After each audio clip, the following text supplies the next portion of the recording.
Welcome, Legion, and all new fans and followers to D20 Lives live stream for the month of August. We are here in the northern continent playing The Witcher from our Talsorian Games. I am your storyteller, Devin, for this particular game, and I have four fantastic players, one of whom I have never had the pleasure of playing with in a live stream before, so I'm looking forward to this, and we'll start him off with his character, Byron. Can you please give us the name of your character? Hi everybody, I'm Byron, and today I'm playing the Dwarven Man-at-Arms, Forndurin. Fantastic. You'll see that that's actually a theme. Listen closely. You might catch it. Mike, go ahead. Hi everyone, I am Mike, and today I am playing a Dwarven Craftsman, Rundurin. What was that? Rundurin? Rundurin. And Beth, your character name, please. Oh, my name is Beth. I am playing a Dwarven Bard named Haywad Yadurin. Scott, are you going to break the mold?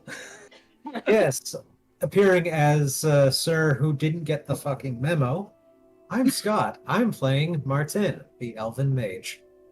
Fantastic. Okay, so we have three dwarves, one elf, no Witcher.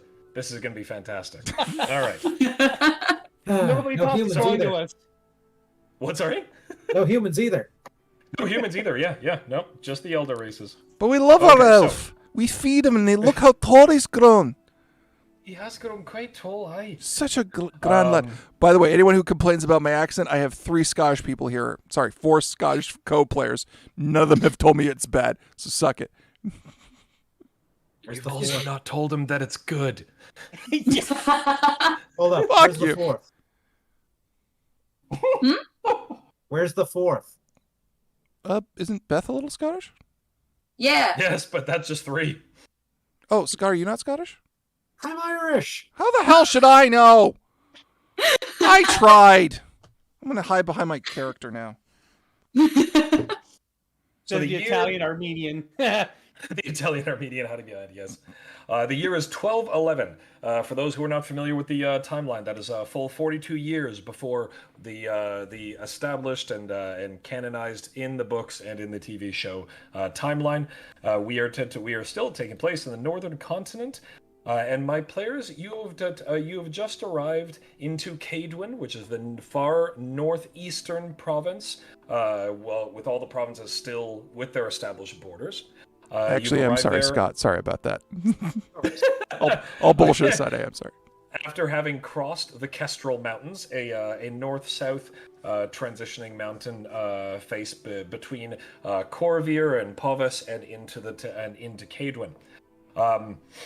There's a funny thing about whenever you are traveling into Cadwin, there you have beautiful forests of Corvir and Povis and nice rugged terrain and mountainous terrain. The moment you move into Cadwin, mostly a farming community, it's boring as hell.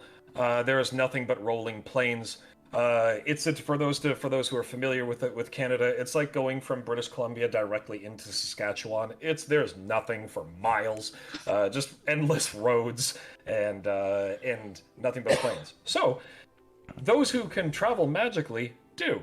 Unfortunately, the mage who's in this party can't actually portal anywhere, so he's taking to foot, drudging it with the rest of these dwarves. All of you are on your way to a mining company, the Bartok Barrow Mining Companies. They have a mining camp set up on the Lacestrian River that is in the midst of Cadwin, and several communities have all grown up around here. There is Saints Crossing, there's a Bartok company mining, and then there is Riverbend, where you have ended up, and Riverbend is one of many small towns along the endless plains of Cadwin with yet another random alehouse. It's such a small town with such a small random alehouse that you don't actually know the name of this alehouse at all.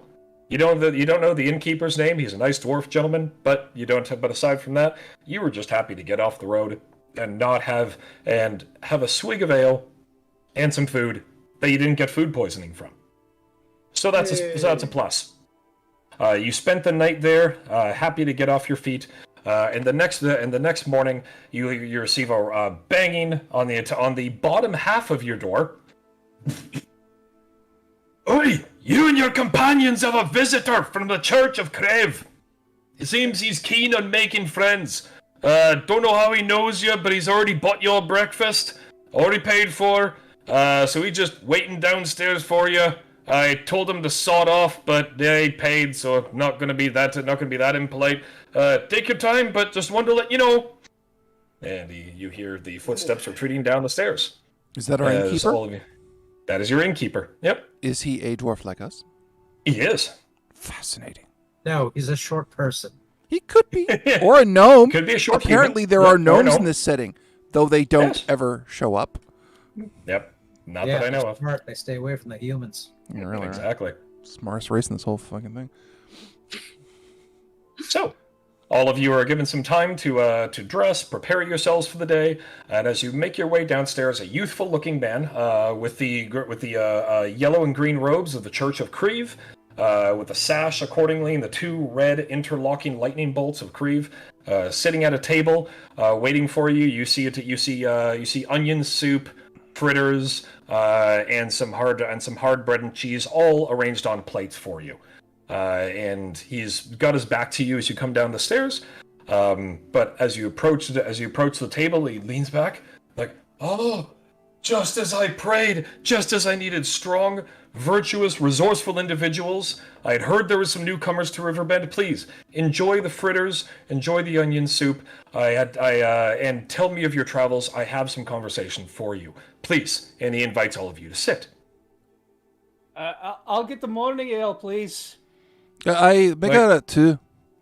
3. Right, two just for you, or pointing to you, pointing to you. Aye, we're just 4:30. starting. It depends on how bad the conversation is. If it starts to suck, we'll need more. That's fair. That's fair. Right. So 1, 2. Yourself, and he points to the lady of the table. Anything to drink for you? Going to have a bigger. Oh, you're actually talking to the female dwarf. Never mind. Yes.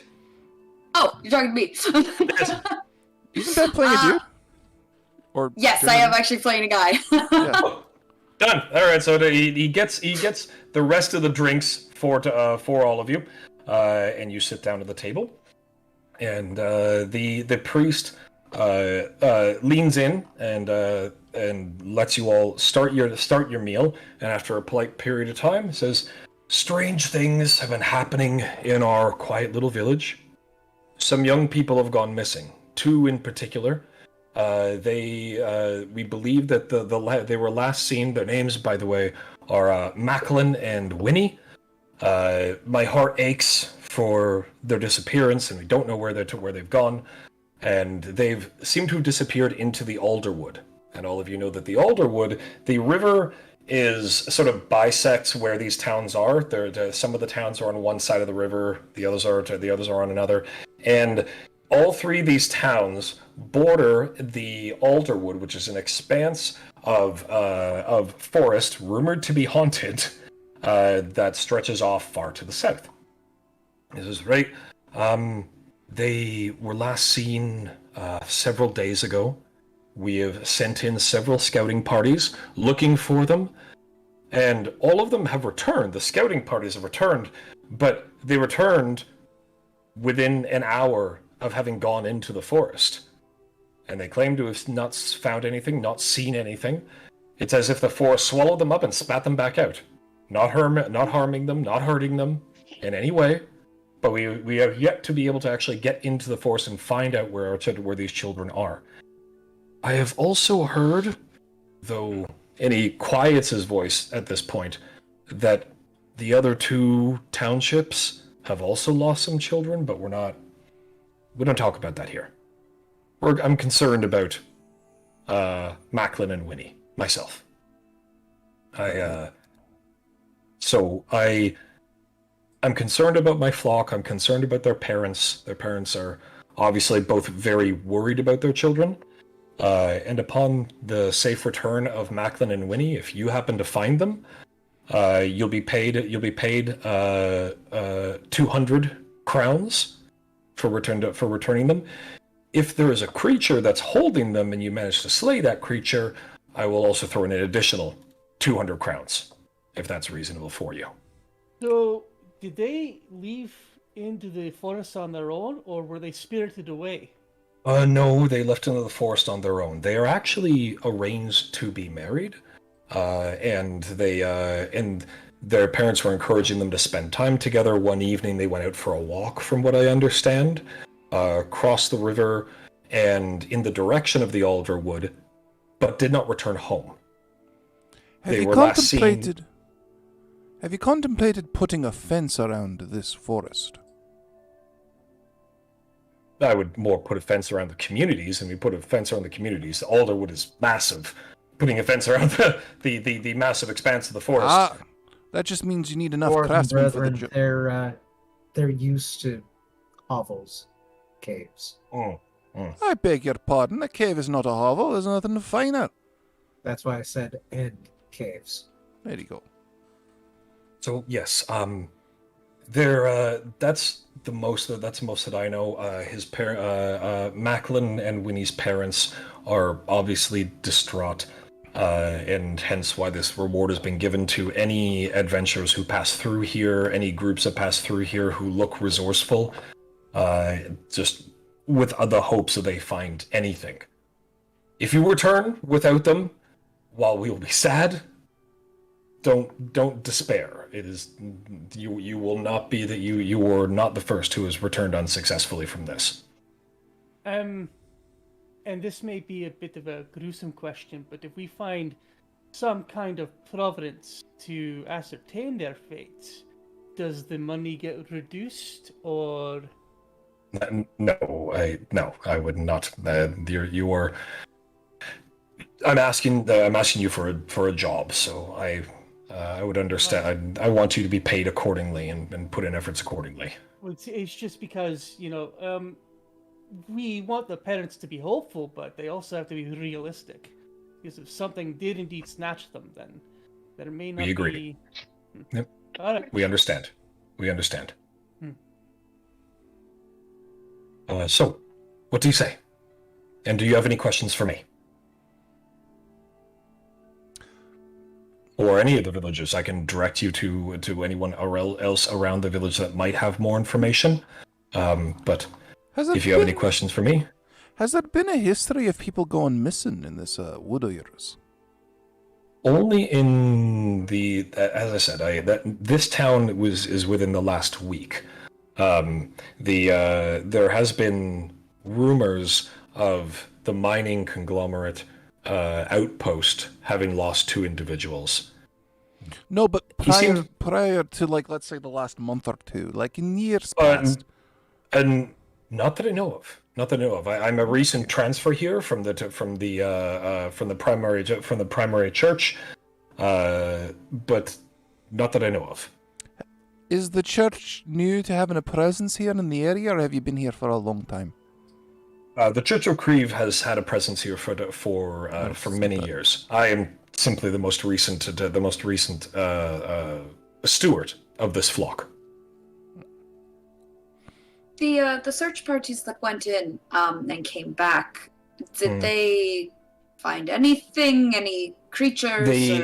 They did not find any creatures, though there was consistent reports of strange, lilting, almost musical sounds as they approached the forest, and a strange amber glow between the trees that emanated almost an aura as they approached closer to the trees themselves. Beyond that, they spoke of the little jetties coming off of the main river, and he indicates the river that passes around this town that has some tributaries that go off into the forest.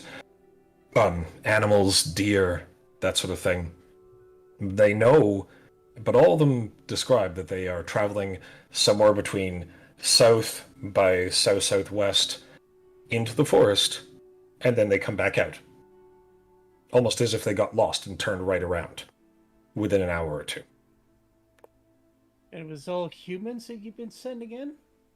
The two young individuals who from this community are human. Yes, there is, if rumors are true, the mining group of Bartok Bartok's son is a dwarf, and he's gone missing as well. I'm not familiar with the races of any of the other one who's missing from the mining group, and if it's true that Saints Crossing has also lost a child, I know nothing about them. Have you had a chance to hire a witcher for this sort of work yet? Not yet. Not one has not passed through, to be honest. We most certainly would have. We're with how long they've been gone, and the fact that we aren't getting any kind of raids of bandits or anything of the sort. We are concerned that a monster has recently come into the area, but unfortunately, no witcher has passed through to be hired. Anyone else got any other questions? I don't have any more questions for him. I'd actually like to speak to the parents of Macklin and Winnie before we leave. Of course, he directs you to their house and where you can find them. I do have an inquiry, though. While you're looking to pay us, and that's good, is it possible to see about franchising rights in the area? You see, Baron, and you can pull me away as I'm saying this, you see, I have these lovely figures for people who are sort of developing into their sexuality. They're really good! He's got boobies! You don't talk to a priest about stuff like that. Everyone likes sex! How do you think we all got here? He's taken a it's like, you've taken a vow of chastity, right? No, but... Then he's definitely down to enjoy my figures! Look, I got... It's very good. Small sexual figures. It's gonna be hot. It's farmland, nothing to do here, but you can admire them. I'm gonna get them oiled, so if you need to make it intimate... Sir, please. And he's looking very, very awkward, very abashed and embarrassed at the moment. While Creve is a believer in entrepreneurial adventure and an enterprise, not right now, please. Perhaps later we can have a discussion, or I could direct you to more interested parties in that sort of market share, if you will. Discreet. Why do we have to be discreet? Everyone is... Sam's holding her head. She's already holding her head. We're 10 minutes into this stream, and I've already made my fiance hold her skull. Done. Fantastic. Great job. Move on, shall we? Right. Yeah, sure. So you find the parents, Ian and Maya. When they're questioned, the main piece of information that they give you prior to any rolls or any role play is you get the description of his appearance, and that they last remember him being in his room. And what he was wearing and so forth. But then when he came to his window, knocked on the window and he left with her, sneaking out the window. They didn't stop them because they wanted the two of them to get to know each other before this arranged marriage went through. So they thought nothing of it. But aside from that, that's the last they heard or saw of him. But feel free to ask any other questions that you have. Right. So this is to Ian. This is Macklin. This is Macklin's father. Yes. Yep. Okay. So this is an arranged marriage. Yes. Have there been any? Do you know if there's been any previous suitors for Winnie? Has there been any kind of consternation from previous suitors? Could there be a possible jealous? From what Venetia told me, Venetia, Winnie's mother, Winnie has not had any previous suitors there. She's just turned 15 this summer. So this was to be her first courtship. That I know of, and now that you mention it, I certainly hope that she hasn't lied to me, and that's not. I just bring it up just because jealousy. We're very new in town. We are not familiar with the romantic politics of things. And jealousy could make people do strange and dangerous things. So that's why, of course, yes. I don't mean to question the young girl's virtue at all, but it warrants bringing it up. Oh, Of course. Second question. You say your young bantam there went out with her. Did he bring any kind of luggage or bags of any kind? Was there Nothing anything missing beyond him and his clothes, more accurately? Nothing was missing from his room that we've noticed. No. Does the young lad have perhaps a private gentleman's cachet? Not implying anything untoward, but the sort of privacy. I'm not asking for his porn stash, woman. I'm asking if he's got his private journal or some shit. Christ. Ian turns. It's not all smart with me! Ian turns to his wife. She shakes her head more out of bewilderment and a little bit of shock. Like, no, I don't know of him to have kept any kind of journal or anything of the like. Maybe he did. If so, I'm not aware of it. Would it be all right if we took a quick look through his room to see if he's got any hidden compartments or anything like that? They look at each other, a little uncomfortable at the suggestion. Make a charisma roll for me. Oh, I don't got fucking any of that. Okay, so I do actually, but this is... It could be charisma or persuasion, based on what you're trying to do. Okay, so it's D10 plus int plus charisma? Mm-hmm. Yep. Okay. I got some skill with it if you need. D10 Yep, if you want. You can add to the roll or add into the discussion. Scott, do you have any questions? 15. Oh, I've been fine with this. Okay. I handled it rather well. Thank Besides, I'm elf. you. So? I didn't study the elves of The Witcher, I studied the dwarves. I know nothing of your elvish ways. Fantastical racism is still fantastical racism. Okay. So after a brief moment of uncomfortable silence as they look at each other, they both quietly nod, and Ian says, "All right, go about your business." And he indicates the boys' room. Thank you. Can I ask, No, go ahead. before we go up to do that, I just want to ask the parents, you said that you wanted them to hang out more. Did they get along before, or did they not really like each other? I'll take Byron's previous role for this. Ian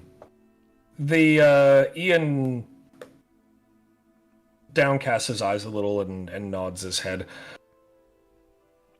Macklin was not entirely keen on the idea.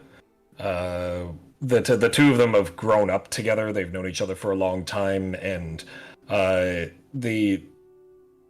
we don't, honestly, there's not a great deal of choice. We like to have a close-knit community, and I'm not a particular fan of people of Saints Crossing, or particularly those of the mining interest nearby. When he came of age, she was the best prospect for our boy to continue the family line and to continue to do well by his parents. So, but no, they didn't really get along terribly well. I'll be honest. No. And was there a roll? Search roll? I haven't made a search roll. What do Okay. I need to do for searching? Well, Says awareness. perception or awareness? Awareness would probably be best. Okay, yeah, I've got awareness, so in Yep. awareness. So pretty well the same roll, and I have a 16. Okay. All I've right. got a 15. Okay. Roll the same thing again. I have an You 11. do find in a compartment under his bed. It looks like he's actually, it's roughly hewn and built. He clearly has some woodworking skill. But there is a compartment underneath his bed, and in the compartment are a series of musical instruments, pipes, flutes. They look to be handmade. A little rough around the edges, but all various types of wind instruments. Uh, uh, cousin, Oh, come here and take a look. Well, come here and take a look at these. Apparently, he's made instruments. Devin, can I use my craft skill to assess them? Can I help with my knowledge of instruments? That's Yep. that's why I was bringing you in. That's why I said cousin. Yeah. That's why I said Oh, cousin. Jesus, cousin. Sorry, my bad. That's why I No, said- let Beth That's go. why I said. That's why I said cousin. Come here and take a look at these. Apparently, he's made some kind of woodwind instruments. Yeah, several. Yeah, I'll look them over. I want to see if they're any good. They're fairly crude, but and of recent make. The wood is fairly new, not stained, but they are a range of different instruments. Clearly, if he's practicing, he is practicing a range of different ones, and not decided on one in particular. But they're all commonly used in stagecraft and commonly used in like traveling troubadour style bands. Is there anything like different about them, or anything that would give off any warning signals? Not particularly. No. The only thing that is of note is that there's a thin layer of dust on the inside of the drawer itself. So like clearly hasn't been accessed in a while. Almost like he gave up on it for a period of time. They said that the searchers before heard some kind of dainty music around the forest, right? Mm-hmm. Yep. Correct.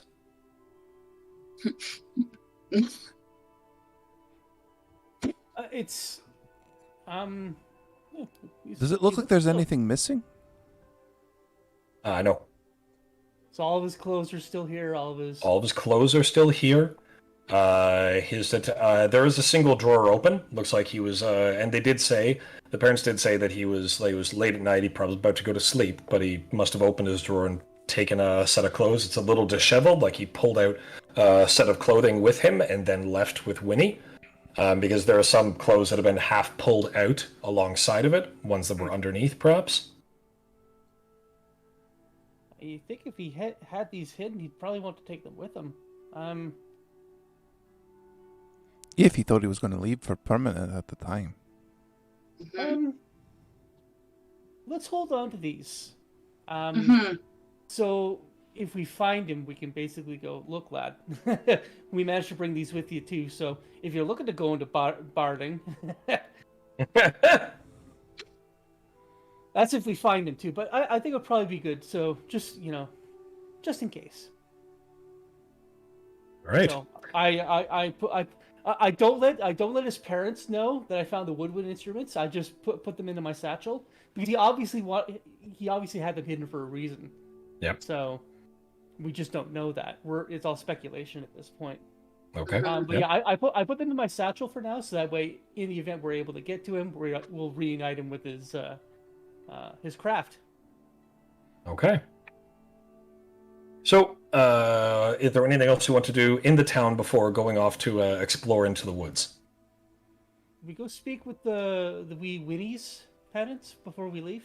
That makes sense. can. At least be consistent. Yeah, just to get their perspective on this as well. Mm-hmm. Okay. All right. So, Venetia's eyes are bloodshot and red and puffy. She's clearly been crying off and on for several days. Whenever you approach, and she doesn't quite register when you first arrive. She seems to just be sitting on her porch, staring off in the direction of the alderwood, looking glazedly eyed ahead into the forest as the group of you approach, blinking now and then. Ahoy, Mum. Hello. Pizza delivery. And she wipes away a very quick tear that rolled down her face. I'm sorry. What can I do for you? I'm sorry. Who are you? Before? And she looks expectantly at all of you. Someone with far more tact than me better start this conversation. We are a group of adventurers that have been hired to find your girl Winnie and her betrothed Macklin. I apologize. I apologize for that, but we just want to gather some information before we headed into the woods to try and find them. Now we know from Macklin's parents that the two of them really didn't get along at first. Is that correct? Yes, it's true. Winnie's my little treasure, especially since my dear man passed. She's a good girl though, and is willing to do what's required to what's required of her, and willing to, and understands the position I am in. Now, we were initially hired by the priest of Grieve. Abart, yes. Yeah, he says he's relatively new. Have there been any legends about any kind of creatures in the woods that have been known to spirit away children or young people? It usually is. I've heard of. There are stories, yes, of every 20 or so odd years, usually a generation, of children going into the woods, disappearing for a period of time and then coming back out. But they are never hurt. It comes up once every 20 years or so. Usually one or two children disappear at night. Mm-hmm. They aren't heard from for for a day, and then come back out. Never any older, never really hurt or harmed. But this is different. They've been gone for a long period of time. And we're concerned that something different has happened. So yeah, this sounds like it's outside of the norm. When to my sister, when we were younger, she was one such who disappeared. Made mention of having ridden on a glowing deer with beautiful horns, and just carrying her through the woods on a ride like a horse. And a day later, she returned and had this fantastical story about that, but was otherwise unhurt and unharmed. Is she still in town, or has she moved on? No, she's moved on. She married a young man, moved south many years ago. All right then. Has there been any description other than a brief interlude of some fantastical lights and creatures that they interact with and they come back unharmed? No, just those two things. It's always the same music, though. Usually around midnight is when I hear it. I stay up hoping to always see Winnie stepping out of those woods one night. You're welcome to stay with me and wait for it this evening if you wish. But it's always in and around midnight when I hear it. This strange haunting flute-like music, and an amber glow. And that just started, the flute music just started when they went in? Yes. Okay.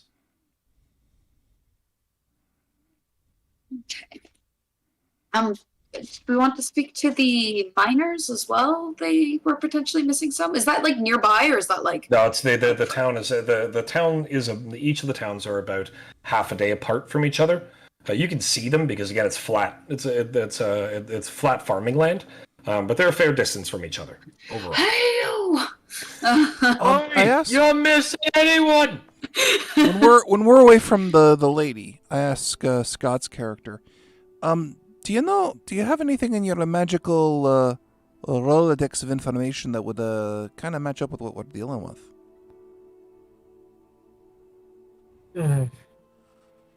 If anything, it could be something's cast from the woods and called forth. It could be a monster. It could be a mage. It could be magical pussy. We don't know until we get in there. Thank you for your help in your attempt. My pleasure. It's like people don't like bloody elves. Anyway. All right. So what are you doing? Guess we're going in. All right. So you are you going in like now or like during the day, or you waiting for midnight, which is when the Venetia says that the strange music and lights glow? When are you thinking of going in? I think it's smart to wait. My thought is midnight as well. My thought was we go in now, kind of encamp ourselves early and wait for night to fall and watch the transition. But I'll defer to the group. Well, we could do both. We can set up camp near the woods. That way Okay. we don't have to encroach in this lady's fine home. Mm. And then we could just wait for it to. We could. Oh, does the lady have a picture of her wee Winnie? She does. Yep, and she shows it. So you now have a description of what both Marwyn and Winnie look like. Are they both unattractive? No, they're handsome and pretty in their own way. Are you planning to make figurines of them? No, God, they're young. I was just saying, like, small town kind of. You get They're cobbled not. Yeah, together they're at not the yokelish. No, they're not missing. They have as many teeth as you expect to have in an out of the way farming community. I'm sorry, Oh, they're really? human. I don't know how many teeth human are supposed to have. So what you're saying is she's a Rivia 6.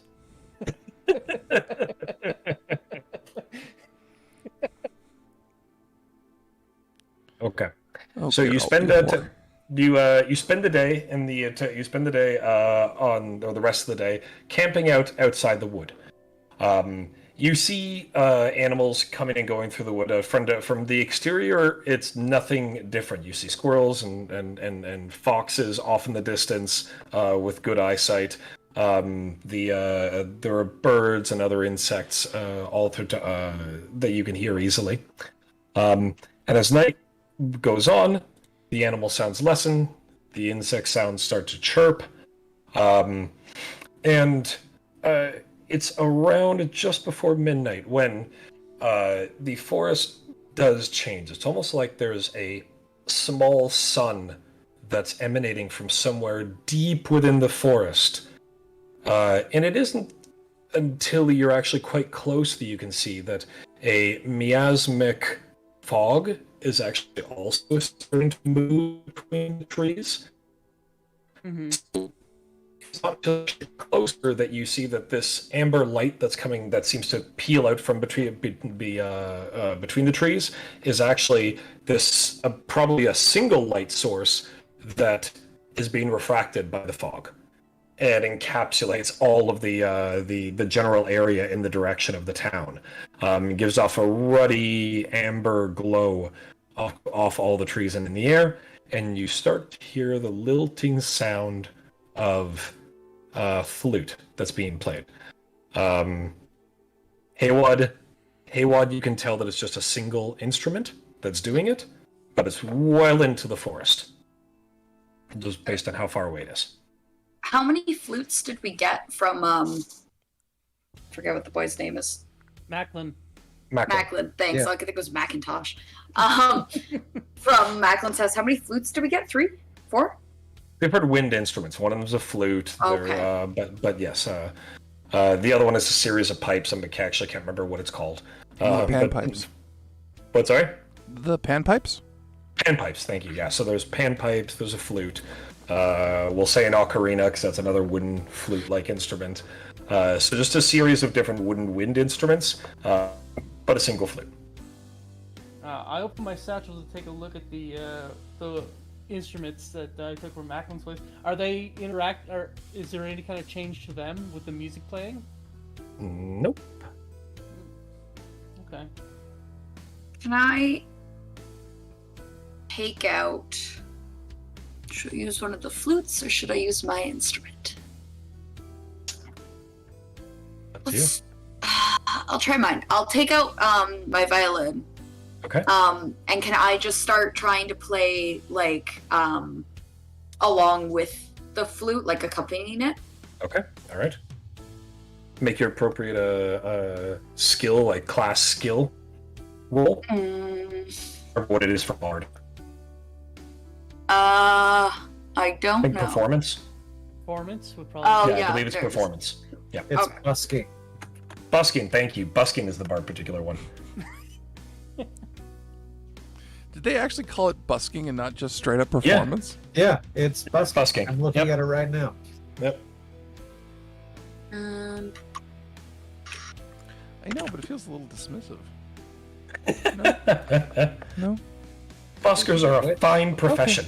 I didn't say it wasn't, but be- I've only heard. Never mind. You know what? I don't want to shame any musicians out there, or nor whom I've worked with, by saying that busking is unworthy, which it is certainly not. Also, Devin, since this is a magical, well, this seems magical, I'm gonna roll magic training on this. Okay. Yep, that's fine. I just want to confirm. Sorry, so it's rolling the D10 plus my empathy plus. Empathy plus busking. Yeah. Okay. It's like Cyberpunk.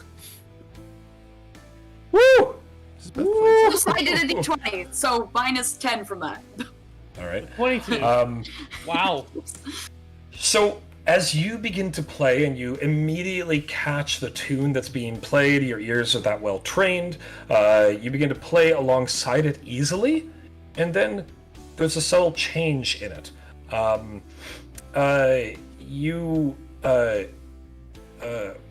Martin, while you don't believe that the music itself is necessarily, certainly those the fog that's in the area is it seems to be, and you can tell that because the fog begins to change its behavior.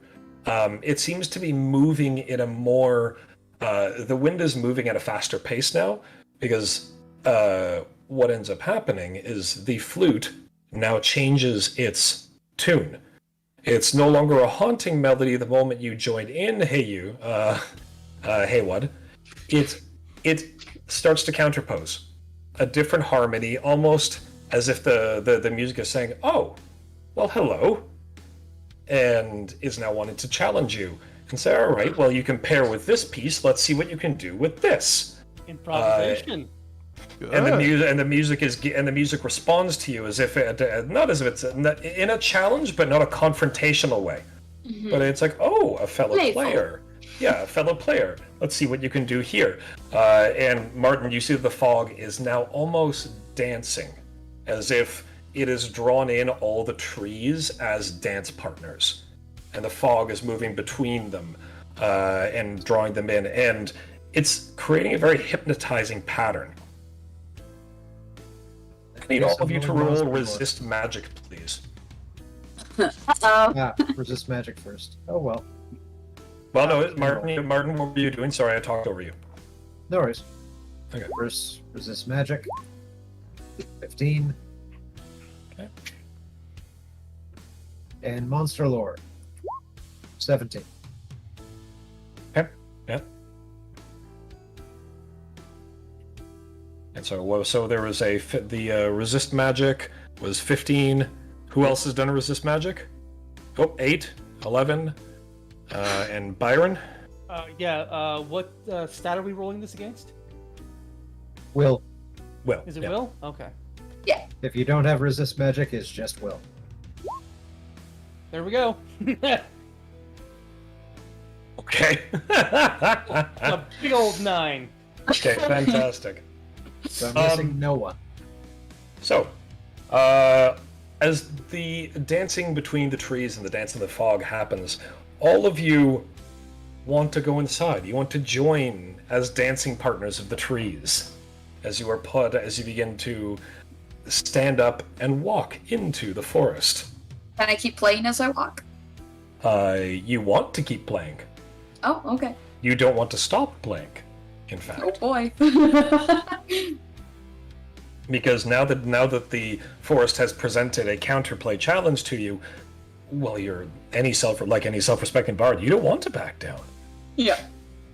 So you continue to dance and play, and you all walk into the forest, leaving any equipment that you had on the ground. We'll say you carrying most of it with you. You pick up your packs and walk, and after about, you don't realize that it's been this long, but after about 4 hours of walking into the forest, the music over time has gone from a playful to almost a ruckus body foot stomper, and it's party music. It's joyful, and all of you are all of you against your better judgment, walking along with the beat and bobbing your head. It's like, yes, yeah, all right, this is fun. And it isn't until you actually arrive you've been walking for a while, and you leaving the towns behind a long time ago, you hear a loud rumbling voice. It seems that we have guests. I can't get my voice as deep as I want it to be, but it's below baritone. It's very deep. Come, meet my family. It seems like the trees are rumbling, coming from a clearing ahead, as you seem to be coming to the center of the amber glow, and at the amber glow is a large bonfire that's in the middle of this clearing, and the bonfire is stretching up into the sky, almost licking the bottom of the trees, and behind it, seated on an even higher platform, surrounded by a stage, is a creature that none of you have seen before. But what was your monster lore roll, 17. Martin? 17? It reminds you of a satyr, but it's not a satyr. It's not quite that. So satyrs, it does have the goat legs, but satyrs are thinner, lither creatures. This is a massive, rotund beast of a creature. Its horns are jutted, small and pointed, and it has bubbly fatty arms and a fatty stomach. Yes, Mike. Tonight, the role of the Lorax will be played by Brian Blessed. Sorry, I couldn't resist. Just go ahead. Welcome. Well, we have guests. Would you like to see a play? Please, come, see our play. My family and my players wish to entertain you. As these furry black goat legs stand on the stage and his mass is heaved off of the chair, and he extends his arms wide, and all of you are now, the spell of the fog, now that you're out of the fog, clears from your mind, and all of you for the first time realize you're standing in the middle of a clearing. And with this bonfire, it's warm, it's welcoming, but you don't know how you got from point A to point B. At all. And you see, off in the firelight, the stage has a background, as all stages do, and you see shadows of 6 figures in the background. You can't see them. The foreground stage has a singular bed, and what looks to be other bedroom accoutrement. But there's 6 figures behind the background wall, and this satyr-like creature is sitting well above the stage. What do all of you do? I say, well, I go up and say, greetings, O mighty king, headman of the forest, I presume. Oh, I am Oberhassel, Oberhassel that's all I am. This name. I'm no king, nothing. I'm just a good family man. I love to have family. I love to have food. I love to have wine. I love good company. You don't need to call me king. Did we just lose Alright. Devin? Hmm? I think you're cutting out a fair bit, dude. Oh, am I? Oh. Weird little stacks coming through on my end. Anyway, sorry, say that again.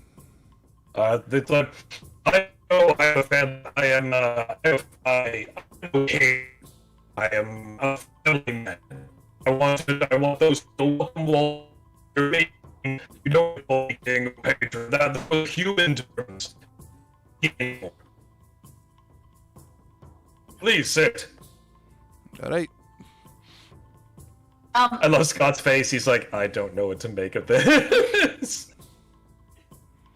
With a quick glance around, like, are there any people who are clearly like, not supposed to be here, like any humans or dwarves or any? You see off on the side of the clearing.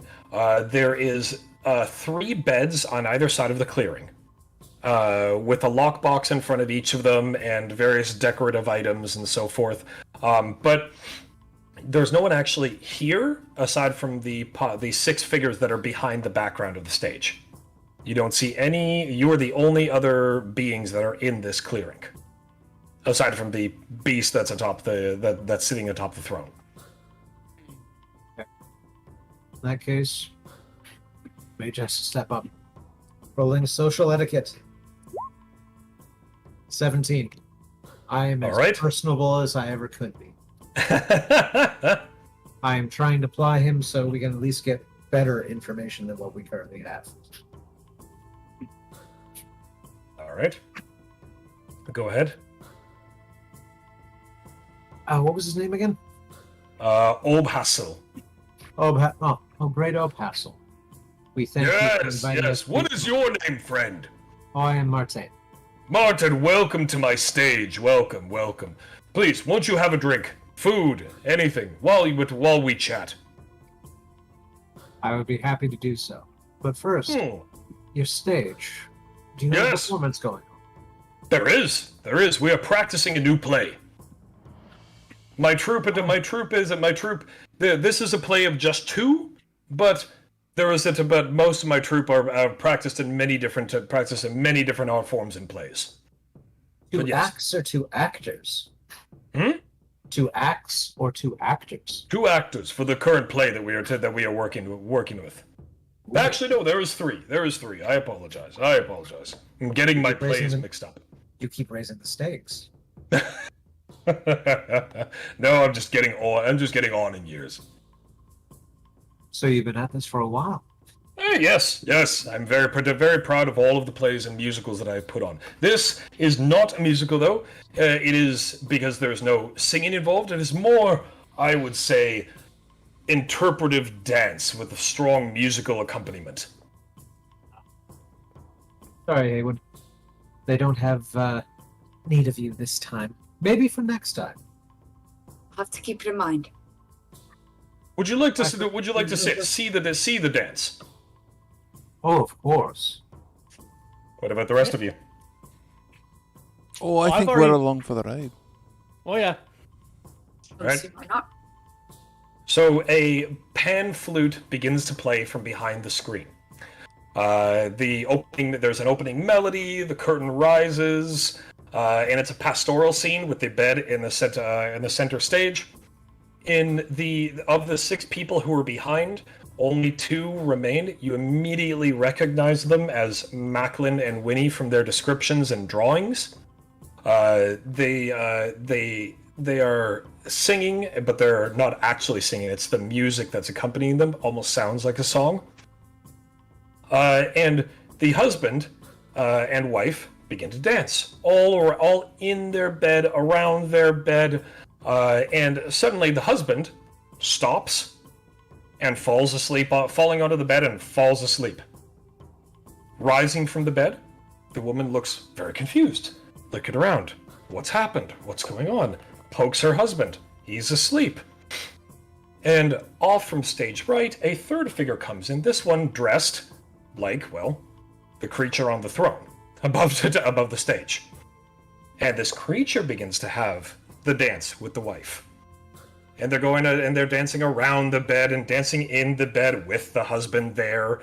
They're dancing the side of the bed and continuing this dance until the husband wakes up suddenly startled. In which case the satyr creature, runs off stage, hides behind a closet. And it's only until the husband falls back asleep again that the satyr comes back out, finishes the dance, and the music ends, and the wife falls asleep quite happily. And the music stops, and all the players rise and bow, and waiting for your applause. We provide. I lean over to my brother. Did we just watch an interpretive dance via cuckolding? It's a wee panto involving cuckolding, but yeah. Okay, just making sure. What do you think of my play? Says the satyr-like creature. I'd want to throw human perception at this, but clearly he's not human. What? I want to say something that's going to be slightly insulting, but come off. Actually, no. Social etiquette. Fuck it. Yep. 3, 2, 1. You want me to stop him? 17 again. Nice. Okay. I did like it. However, I found the third act a bit dry. It felt more like a continuation of the second. Oh, I see. Do you mind if I give you not so much advice, but conscious criticism? Of course, please. I will always take Husbands that. should join in the third act. They should all dance together. I like it. Very good. Yes, definitely. I can see that. Sam's got something she's trying to say. Apparently the chat has said, what is the play? Step Satyrs Gone Wild. I was gonna say waiting for Godot, but Doe being DOE. And Martin, taking your previous monster lore roll into consideration, you now have a better idea of what this creature is. Satyrs enjoy music and joy and dancing, but they're usually not bawdy and crude in this. This creature is likely much older than a satyr, almost likely something called a sylvan, a very old relict type of monster. A creature that enjoys overindulgence in many different things, whether it be food or sex or and dancing and music. That more fits with, but they look very much like satyrs because they were where the satyrs came from, according to Arethusian lore. And all of the actors come out and bow, and like I said, you recognize Martin and Winnie right there. So, what do you do? Correctly, relics are hard to kill. Mm-hmm. I only have They so can much be, fire. but they're hard.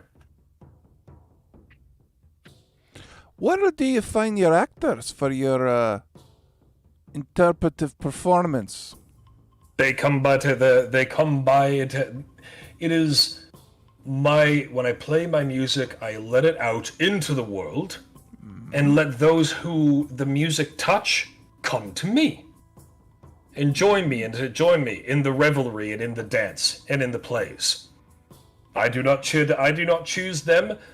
They choose themselves to come. Isn't that right, my children? And they all smile and give over extravagant flourishy bows and smile. One of them speaks. Is apparently the best consent. And one of them, Malcolm, speaks up and indeed, I felt the music one day and felt compelled, myself and Winnie, to come in. We were off for a walk along the river, heard the music, and what do you say? And Winnie looks back. It touched our soul. He said, there we go. Touched our soul. And we were drawn in. I was like, you see? The music chooses them, or they choose the music and come to me. I never choose any of my players. I want them to come here willingly. And they leave willingly. We can if they want. I don't keep any of my children here. So They can leave anytime they choose. What was the husband's name again? Macklin. Macklin. Sorry. Macklin. So Winnie and Macklin, if you want to return home, especially if your family is missing, you could. Well, of course. We enjoy it here. Okay. We enjoy being here. We want to be here. The plays are wonderful. The music touches my soul, and like Winnie, myself as well. And all the children seem to nod their heads and smile and acknowledge in agreement. Like, we love being here. Anyone got any way to tell whether or not these kids are lying or mind controlled or bamboozled? Human perception. Human perception. Human perception. That. Oh, I also have that. I'll roll as well. It's my- Okay, 12. Heckin' bamboozled. I'm going to re-roll that 10. Okay. That's a total of 30. 30. Okay. All right. So both of you can tell that all the kids are genuine about their desire to just be here. They're having fun. They're enjoying themselves. And Martin, you in particular don't feel any magical influence on them at all. Or at least anything coming from the Sylvan himself. There was definitely, like, the music that was playing during the play had a magical nature about it. It drew you in and drew your attention. But there's nothing about anything that Sylvan is doing that seems to be keeping them here against their will. Are we in the magical equivalent of Footloose as a plot? Actually, the bigger question. There are just children on stage, correct? Yep, Or they're at least all young ranging adults. between like 14 and 17, you'd say? What happens when you're great host. What happens Yes. when your actors and actresses age out? Because I notice you have a young pair. The music that I play and the plays that I put on were require the youth and exuberance, the exuberance of youth. Whenever they grow old, most of them simply choose to leave, return to their mundane lives, away from the forest, return to their farming and fields, and be, well, you. And he sort of indicates all four of you. Wow. When they grow up and decide to mature. How long have you been in the area? Me? I have been here the past few years. There were others who came and went before me, other satyrs, other creatures, but this area of the forest is mine.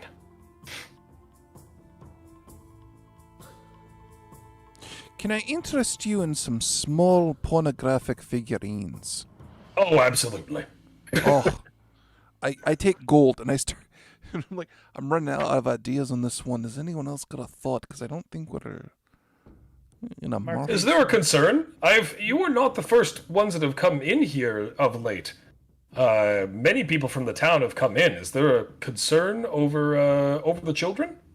Specifically those two, and I point to Macklin and Winnie. Their parents are very concerned for them. Oh dear, that's no good. That can't do. If they want to actually continue with the play, they want to. Children, what do you say? And Macklin speaks up. I don't want to go. And he looks at Winnie, and Winnie looks back and nods her head. Like, if we leave, we have to get married. We don't want to be married. We don't want what our parents want. If we have to leave, we have to do what they say. I'd rather stay here. I'd rather learn how to actually become members of the trade. I mean, honestly, Macklin, yourself, and Macklin nods his head. Ever since I first heard that music, I just wanted to play it more. Knew that I wanted to play it more. I wanted to be a part of it. It's at this point where I actually open up my satchel and I pull out his carved instruments. You brought them! I hadn't had the chance to actually go back! These belong to Thank me. you! They do. My father taught me how to do woodworking. I don't think he'd be all that happy with what I'm using it for, but yeah, no, those are mine. Can I? Well, they're yours. I walk over to hand them to him. Martin, check the food and drink. None of us have had any of it yet. See if that's what's bewitching them. Actually, should I do that because I've got alchemy? Do that, yeah. You check it too. Alrighty, here we go. 19. Very clandestinely, as the flutes are being handed off. Yeah, while I'm holding while I'm holding the attention. How the fuck did I get an 18 with a plus 15 modifier? Christ on a bike. Son of a fucking bit. I We could both I rolled a rolled 3. threes. Shit, you both rolled threes. rolled off. There is nothing magical coming off of any of the food and drink. However, Rundurin, you taste an intoxicant on whenever you're inspecting them and touching them and touch them to your mouth. You are tasting an intoxicant of some kind in the food. Like a safe one, like booze or shit like that, right? Yeah. Nothing weird. Best you Nothing, can tell. nothing on like a Rohypnol level. We're talking low. No, right? exactly. Yes. Yeah, okay. Yeah, exactly. All right. It's strong, but it's alcohol intoxicant. Okay. Very Alright. sweet. I've run out of inquiries.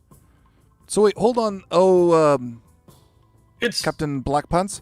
So you said you ran into other investigators in the area. Yes. I didn't. Is that what all my visitors have been? Have they been from the town? Effectively, Worried for yeah. them? Effectively, yeah. Children. I think we should. I think it would be best if you want to stay, then please go back to your parents, have the conversation with them, let them know that you wish to stay here in the forest, and give closure to your families. And if you want to come back, follow your calling and follow the path and come back. This has And been a remarkably low impact for a situation like this. both of the children look a little uncomfortable with the idea of talking to their parents about it, but we can help you with that. At the very least, we want to escort you back in so that way your parents at the very least know you're alive. From there, if you want to have the conversation with your parents, do so. Let them know that this is your choice ultimately. all right. Okay.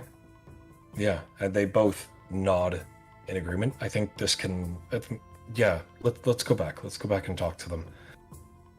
I invite all of you to go back and talk to your families. You should make certain that they actually know of your choice. This is a good life and a good. And I promise I will take care of you. But your parents should know about it at the very least. And have I done something wrong in extending my invitation for too long? Concept of human time and appropriateness is a little beyond my scope. This will certainly help apply their concerns at the very least. All right. Well, Well, you're in good company for that. Though, speaking of which, the other investigators, what happened to them? well, they came in. They seemed to. I have many friends in the forest. Most of the animals are very in tune with intent.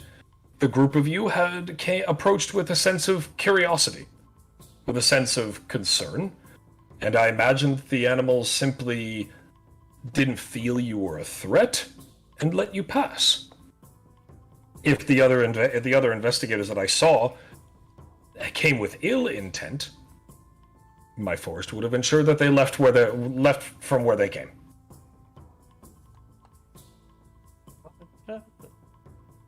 All right. Well, that worked out. There are people who try to invade this forest, but I turn them aside fairly handily, if they bother. Oh, Makes all sense. right. In and out, done pretty fast. Go team. Mhm. Woo! I Well, don't. Whatever children are willing to follow us, sit back. Yep, Yeah, they are. mhm. Let's go. this has been a remarkably easy evening trip. So, I need Let's all put of you to our make. hands better. I need all of you to make awareness checks as you are Uh-oh. leaving the forest, please. No.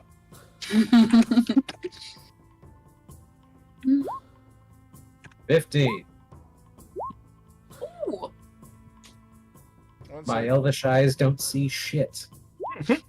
13. My dwarvish eyes all right. don't see shit. Fordrin, something you notice as you are leaving with that the other children go their separate ways. They all agree that it's best to talk with their families. So they go on their various ways to the different settlements. As you are leaving with Martin and Winnie, you reach the edge of the forest. You see hoof prints as that is sort of exploring the edge of the forest. So possibly another scout. Possibly some kind of scout. It's a single set of horse prints that seem to be moving around the edge of the forest. Okay. Well, we found them, so if another scouting party was sent out, there's nothing that we can do about that. But Yeah. we found them, so we can return them to town safely. I make a note of that as we exit the forest and we make our way back to Riverbend. So you return to the town, return to the families, and both of the families are jubilant and happy and running out to see their families. The priest comes out to greet you and is thanking all of you with handshakes and glad handing and says, "What did you find?" The priest speaks up to you, Well, Tabard. it's- It's like, "What did you find? What happened? What is out there?" Brian Blessed. What? They Um, made a friend in the forest. That's very nice. I can speak from experience. This one wants no harm. No harm to come to it, no harm to come to children. It actively protected them. It did? Yes. The parents I think- seem very confused about this. Your Like- scouting parties were sent in with ill intent and they were immediately brushed back away. We Oh. went in with curiosity and we found them quickly enough. It's very nice. Horny, but nice. And all the parents look at their children, and Winnie turns to her mother and like, "Mother, I want to stay." Like, "Of course you're not going anywhere." It's like, "No. I want to stay with Aubasil." Who is Aubasil? Like, That would be the person I just spoke of. you want to stay with a monster? The mother immediately turns on her daughter. Like, "No, you will stay here. You will be married. You will. I've lost your father. I am not losing you too." And the father of the young man turns to Ian turns to his son. "Do you want the same thing? Is this?" And Ian turns back to Martin. "You're absolutely sure that they haven't been coerced in any way? They haven't been given drugs or affected by any kind of magery or anything of the sort?" I've been working magic since before your line started. I sense no ill intent. nor any amount of primal chaos causing them to stay. They want to stay because they want to stay. You make a charisma or persuasion check. I have persuasion. Okay. Thankfully, my empathy is not shit. It's however a 10. 18 will do it, though. Mm-hmm.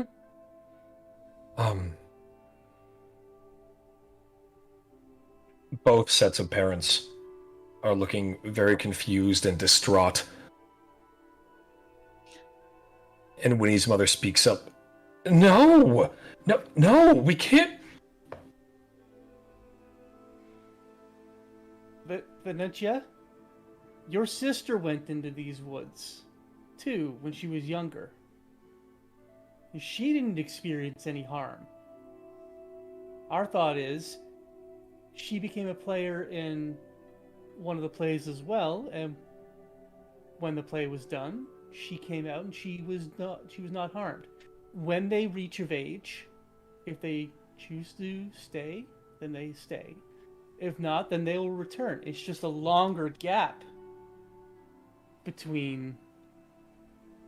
They're not going to be gone forever. But this is something for them.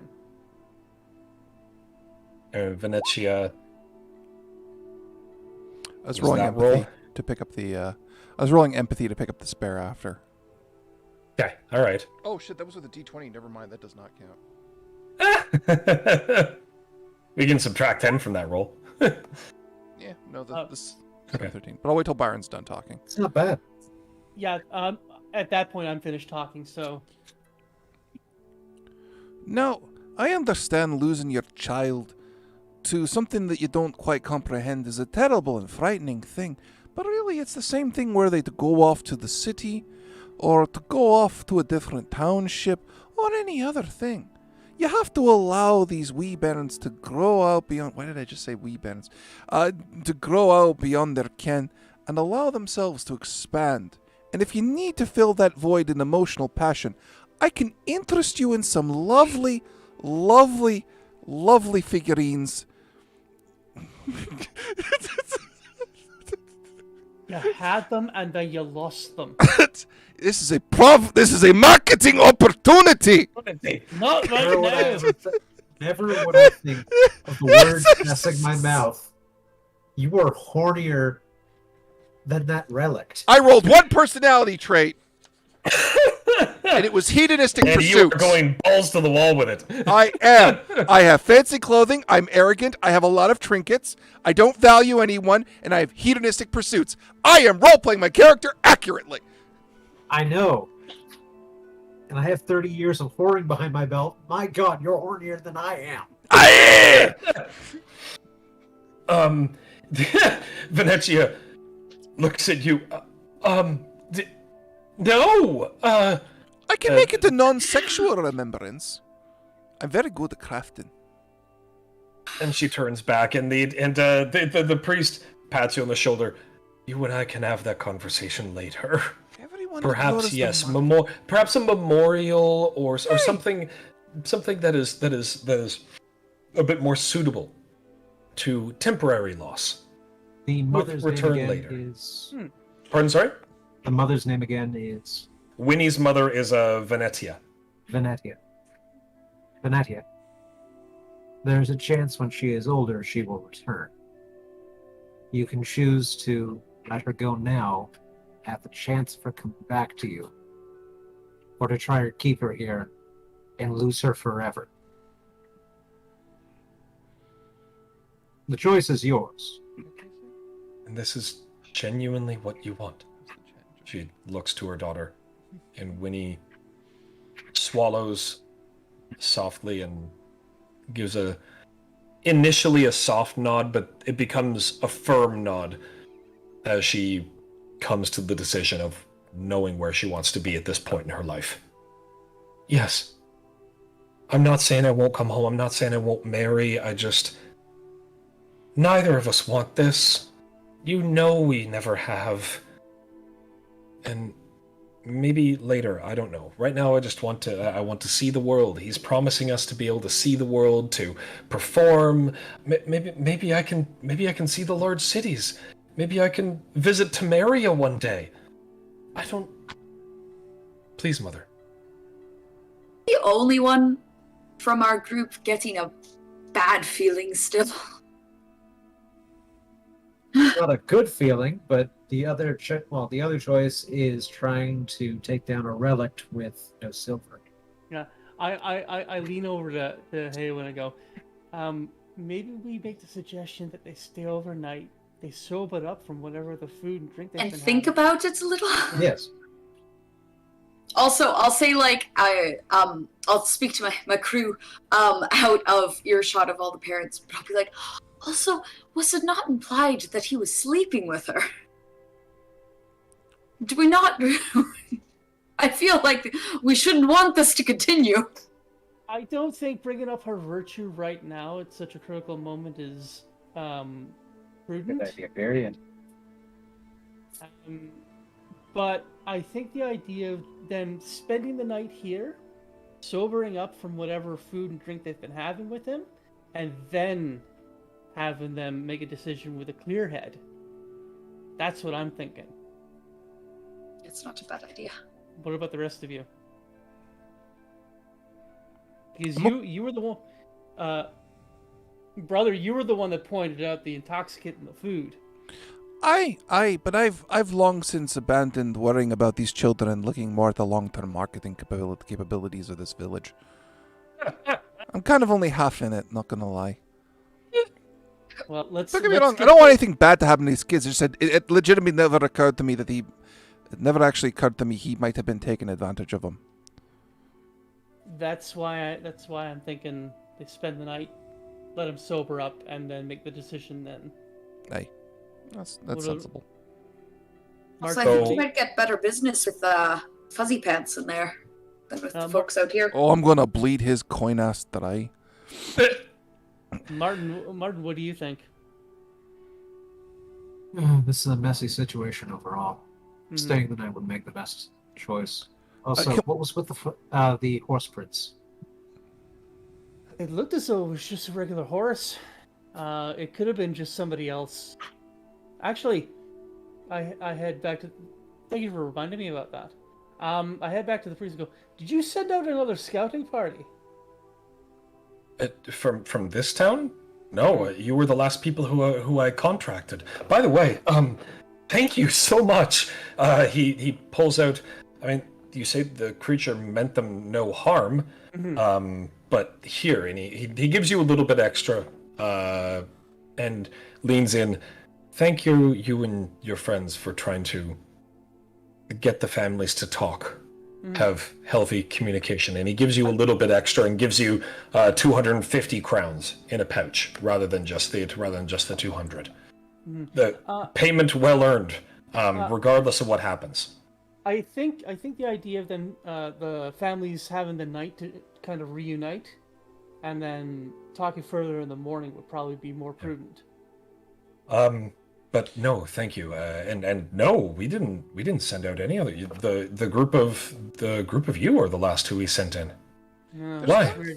There's one, and I say this to the group. There's one thing that I don't get though, in this narrative. He said he's been here for a couple of years, right? And it's been an exchange and all that, blah blah blah blah blah. The kids come back. They remember everything that happens in there perfectly. The sister came back and she remembered the golden stag. So who's the golden stag?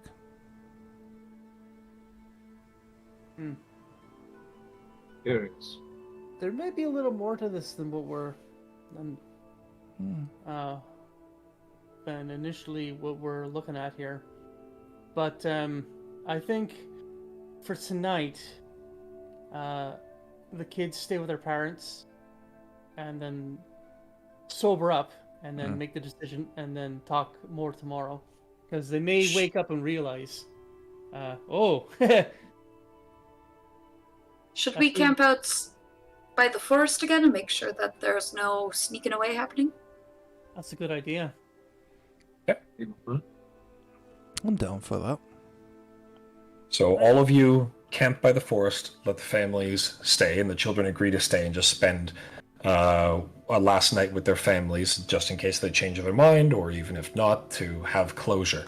What are any of you doing? Each you doing for while you're setting up camp, or while you're camping for the night? Are you doing anything before you go to bed? More or less checking my gear again. Okay. Making sure that the axe is sharp, the crossbow's loaded,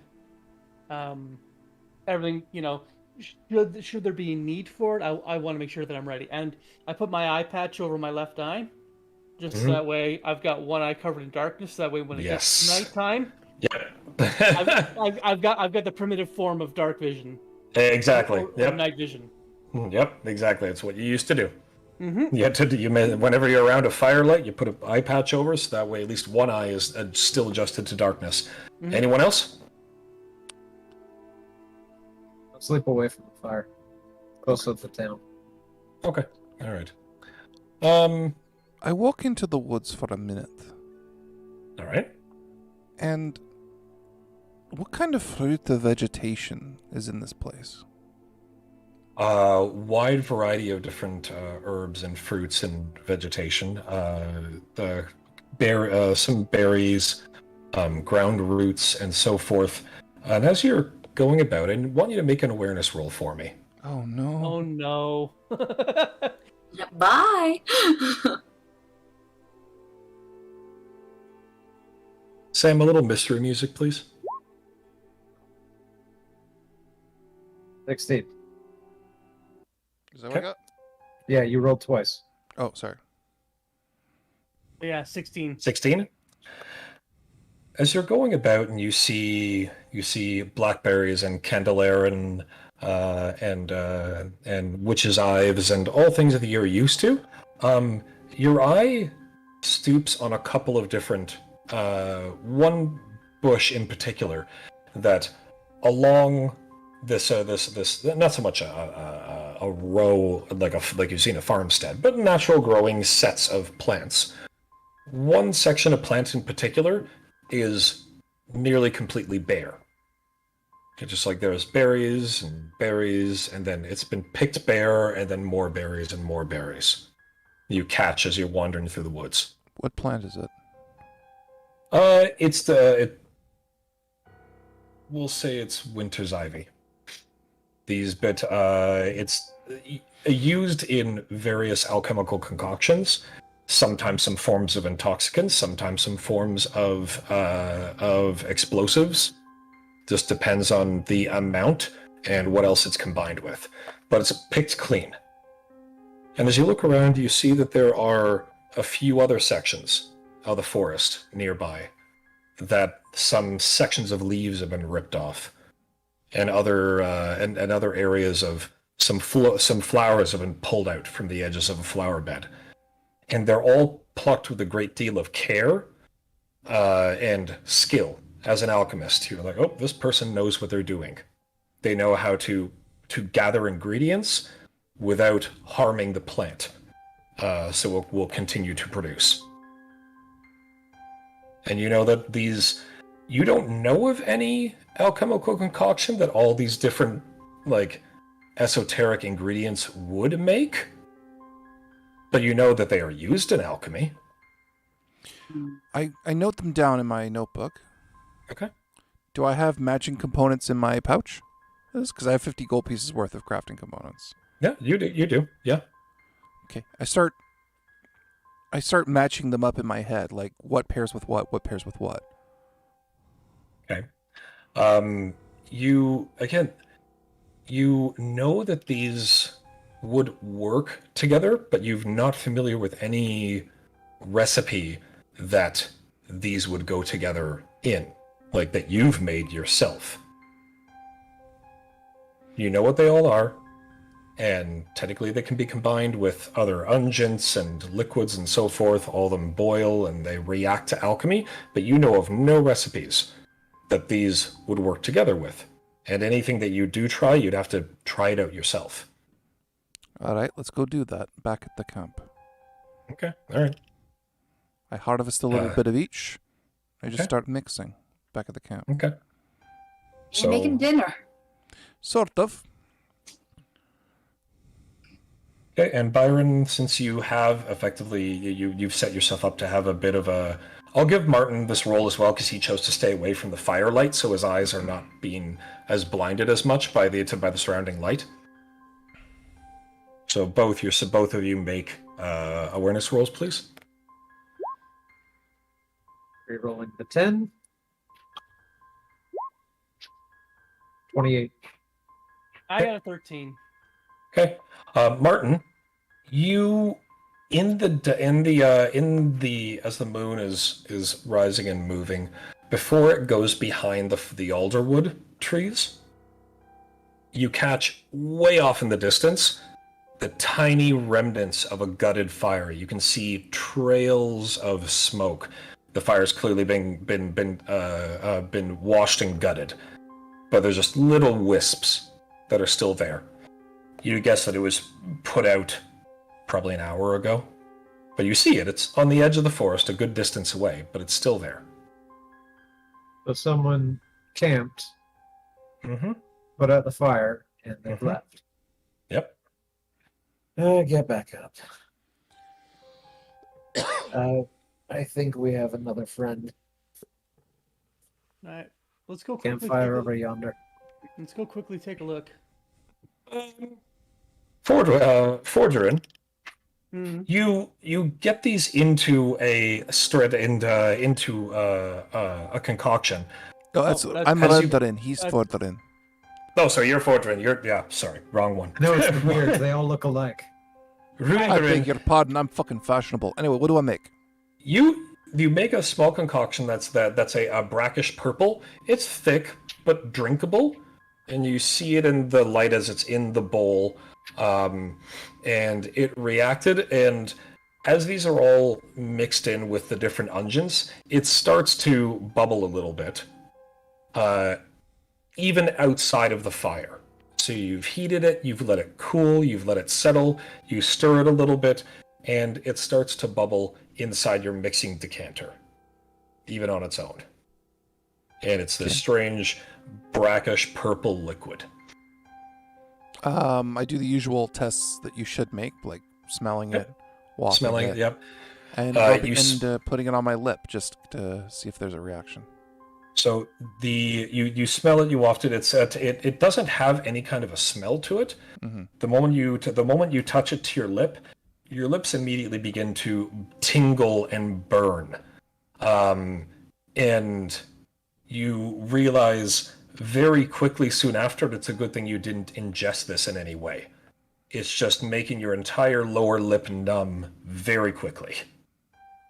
Doesn't go beyond that though, because you applied it with touch, and the tip of your finger, again, it's like the nerves are on fire, and you don't really feel the fingertip that you use to touch the concoction with. I take out my alchemist's friend, because I use that to season food while we're on the road, because food tastes terrible. And I mix it in. Does the color match what I saw on the dinner table? What you saw on the dinner table? In this case, no. Okay. No, it does not. Did I see this color at all on the food? No, you didn't see this color on the food. I should start mixing in with a bit of the leftover dinner, just see what happens when it reacts to food. Okay. When it reacts to food and you touch it and you put it on food, the food begins to actually bubble and boil and burn. Almost not quite rotting away, but as if whatever this concoction is, as soon as it touches food, it begins to burn away. This is a very toxic concoction that you've made here. What the hell? And the other two is, we'll say, actually, no, sorry, Martin, did you call anyone over, or did anyone go with Martin? Or is it just him? I grabbed Byron. Okay, all right. So the two of you arrive at this fire. It's a single fire, efficiently built. You see hoof prints that were grazing for a while around the fire. Clearly, the horse was left to graze. You see in the dying light a lot of different florals and leaves, and what look to be detritus of the forest that's in a small section near to the fire. Just ingredients that are next to the fire, but the fire itself is gutted. Yeah, I brought over my lantern to give us additional light. So you see that it's that all of these these strange forest ingredients are all here, and they've been disposed of, or sections of them have been taken off and been used in some manner. And you smell Forderin oil, weapon oil. Weapon oil that's used in sharpening of blades. You immediately, Aye. Come over you here immediately for a second. recognize the spell. It's very common. It's oil wicking to sharpen blades. I head over. What's up? I'll go over too. Yeah. I'm gonna throw down monster lore. Okay. It looks as though someone has been using ingredients here. Why don't you have a look at them? And I put the lantern over the detritus from whoever was using things from the woods. I inspect it. Does the list match the one I just got? Correct. It does.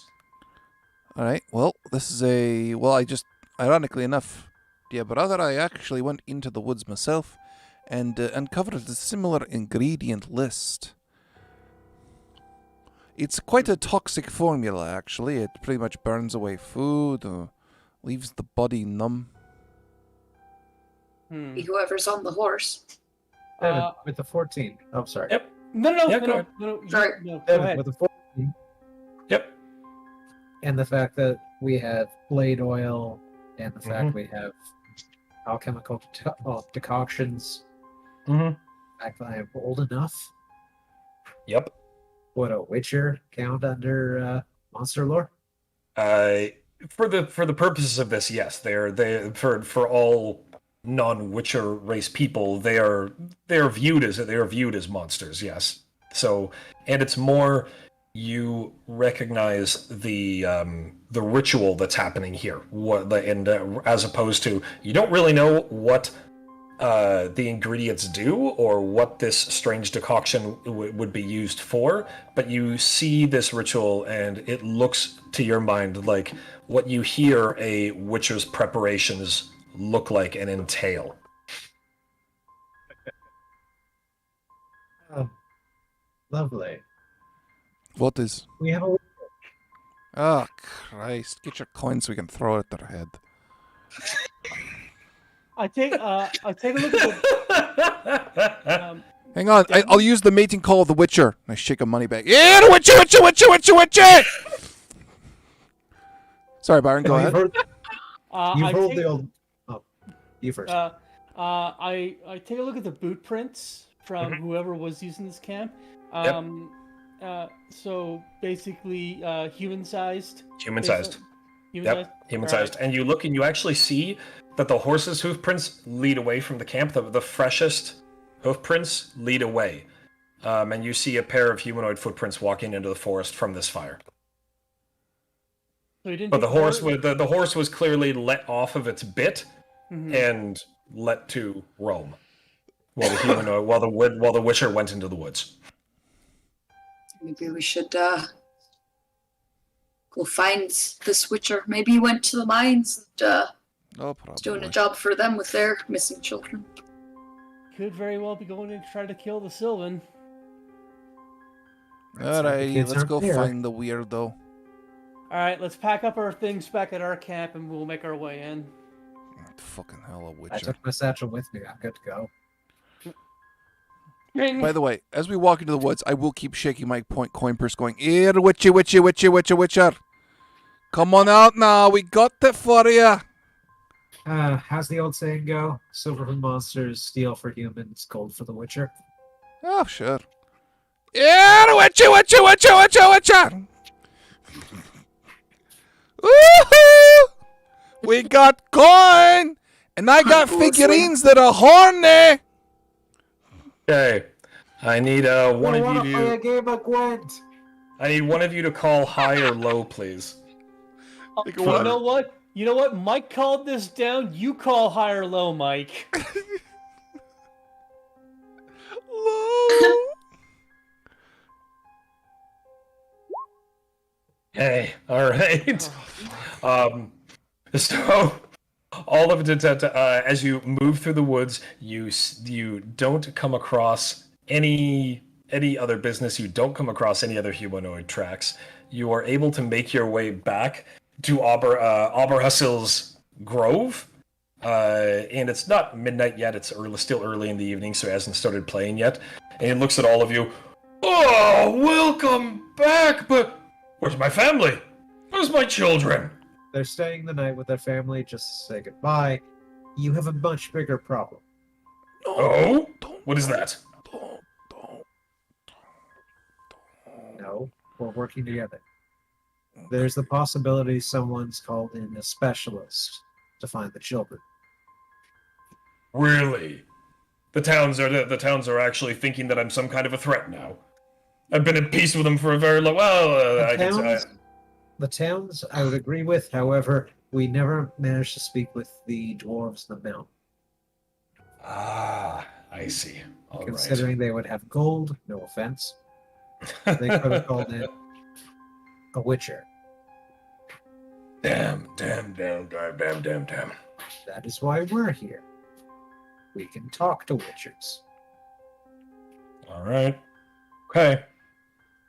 Well, I will stay here. I will help in these negotiations. I need all you to make an awareness roll.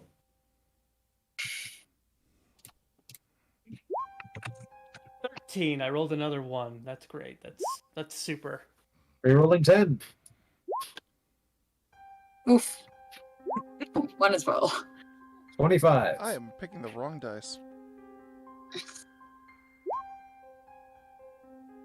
I rolled a 10 Mike, without my roll that modifier, which is a 10, so can I re-roll that 10, please? Yes, that's fine. As I fail upwards, apparently. Oh, Oh, for fuck it all! That's Keep Amazing. 21. Mike, Absolutely keep amazing. rolling. I don't want to. My dice are cursed. It's been a weird day. Oh, no. Oh, dear. Gotten better in role playing, and they say that as a porn peddler. So, Martin, you hear a whistle in the air, and you're unfortunately the only one who hears it. Get down. You call out for the party to get down. I need everyone to make stun saves, please. As a whistle in the air comes out of the nearby trees, and a small, fist-sized bomb lands in the middle of the clearing. How do you make a stun save, guys? Is it just straight D10? Devin, how do we make a stun save? Sorry, what? How do we make a stun save? Sorry, I lost it. I must have lost a connection there. It is endurance, if I recall correctly. Okay, so endurance plus... Endurance plus... Sorry, 1 second. I'll bring it. What's endurance under? It's on under the body skills. Yeah. So it's a D10 endurance and body. I am 16, tossed. 16. Okay, all right. No, I still get hit. Okay, all right.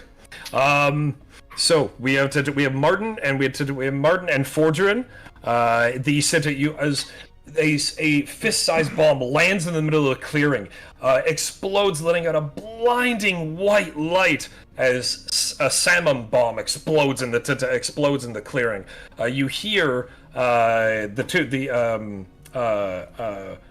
Rundrin and Haywood. You hear as opposed to see as the blinding light cascades out across your eyes. The two of you are blind for 2 rounds. as the blinding white light goes out. Martin, yourself and Fordurin are able to avert your eyes in time. The Sylvan, unfortunately, was not able to. The Sylvan cries out in pain as the Samum also hits him too. And the though you hear out in the clearing, I've got no business with the four of you. I just want him. His captives have been returned home. Come out of the clearing. I don't care about his captives. I care about his head. This is why nobody likes witchers! You're misreading the situation here. Can we hear have the audible? Go ahead, sorry. No, go. Can we talk about that over a round of lattes and not flash grenades, you asshole? You hit he accompanying his next sentence is the click of a crossbow, and you hear a cry of pain as the Sylvan gets hit in the stomach with a crossbow bolt. The two of you can can make an awareness roll of where you feel he is. Oh, I'm happy to negotiate business, sure. You want to pay me more than what the dwarves paid me? I'm happy to walk away. What do you think? We're only two against the whole colony, you giant asshole! Why'd you tell us what's going on before you start shooting? I've been paid this... What, sorry? So I have a 20. You have a 20? Okay. All right. So you, Martin, you see the direction that the bolt is coming out of. And actually, let me check Ford's again. So did you, Ford. Ford, and you both see the general direction that it came out of. What do you do? One good crossbow bolt deserves another, but I'll wait to see what Martin does first. No, you go first. All right. Flush him out so I can hit him. Yeah. Well, that's exactly what it's gonna be. You pointed the direction. I levy my crossbow. Yep. I have a spell in the pipe. Yep. That's. But I want to see what happens first. Reflex and crossbow skill. So that's a D10 plus 15. Ooh, 24. Nice. Good job. Okay. Here we go. Okay, so... Oh. And a D10. Okay, all right. You hit your crossbow shoots out through the air, and as he's mid reply to Rundurin, he tries to deflect the bolt, but unfortunately his deflect arrows misses, and you actually hear a puncture of your crossbow bolt hitting home. No curse of pain, but you know it didn't hit trees; it hit something else. So it actually did hit home, and like. Do I have a good sight picture on it? Pardon, sorry? Do I have a good sight picture on it? Yep, you do. Yeah. Good. Do you want me to roll what's damage? His range to me? Oh. Roll damage, yes, please. Okay. I'll laugh if we got him in the head. I doubt it. Walks out with an arrow, like. Just pouting, just going. He's within range of most of your spells. Most? Cool. That's within 8 meters. Yep. I'm going to hit him with some Rui. Okay, all right. I'm going to spend 1 stamina. All right. And that's going to be... Sorry, actually, I need to look up my stats. That's 5 plus 10, so 15. Firing. Yep. 22 to hit. And let me just double check. I think that might have actually hit unexpectedly.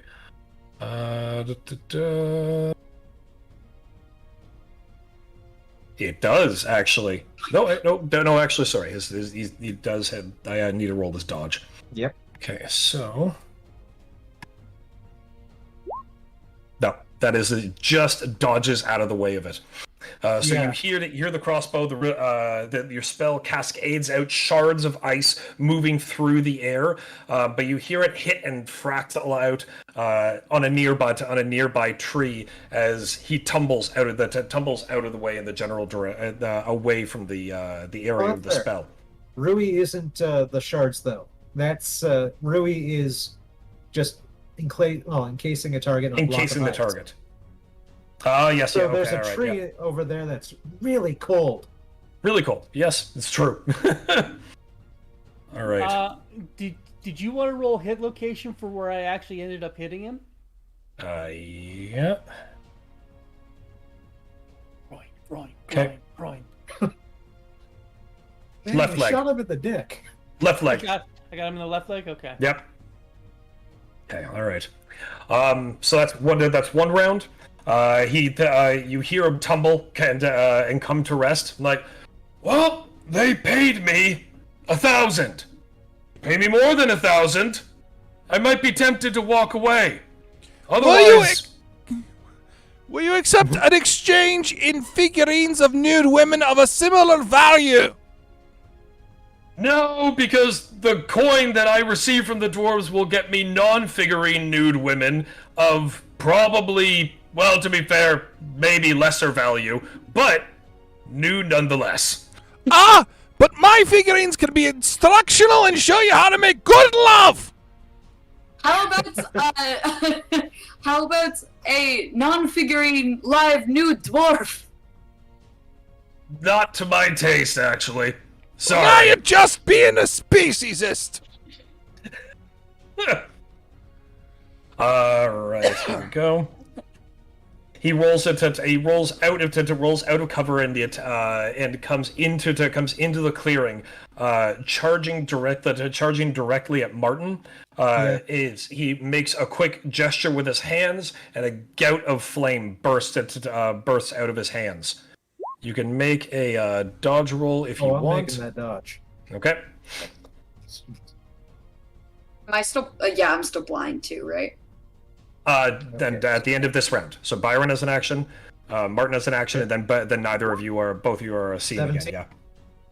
17. Okay, so it hits. Okay. What's his attack?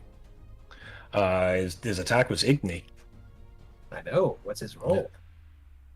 Did it not roll? Did it not roll? I thought it was rolled 1d10 plus 8. It was 24. Ah, You can see it in chat. Now I just need to you're roll rolling to damage. yourself.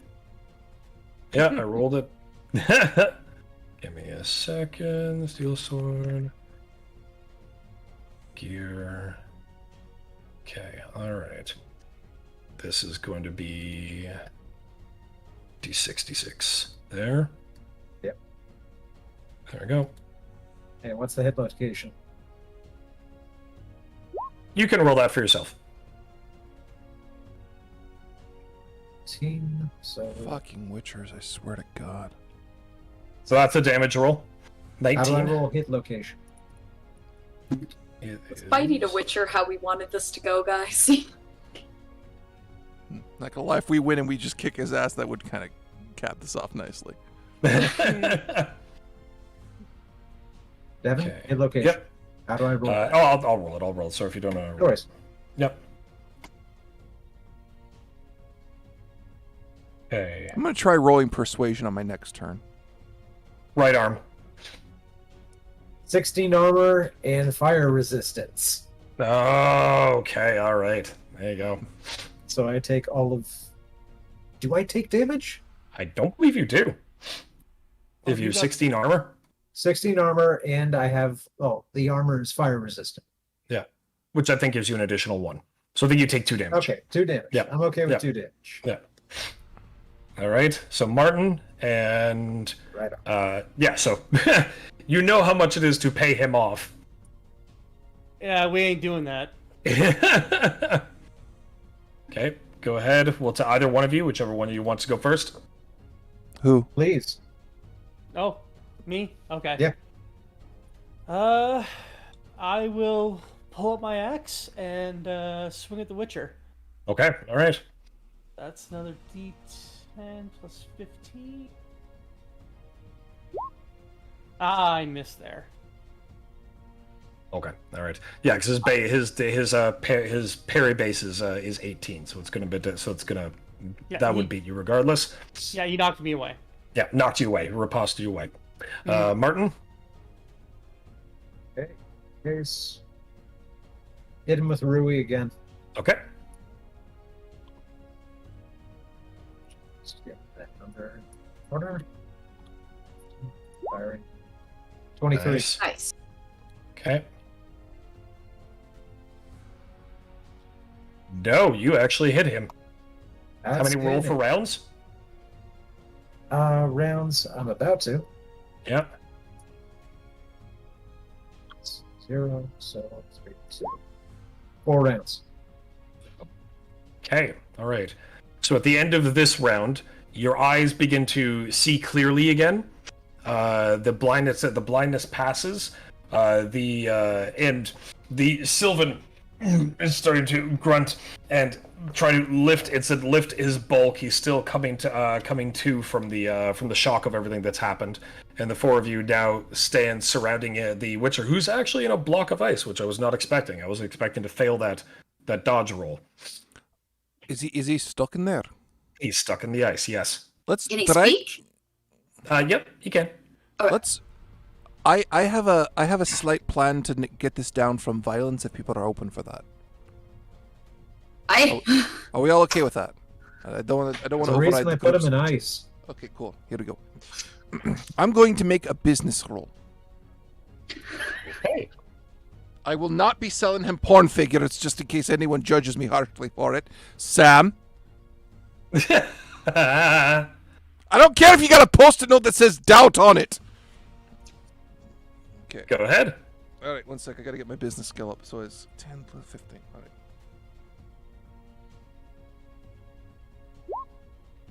All right.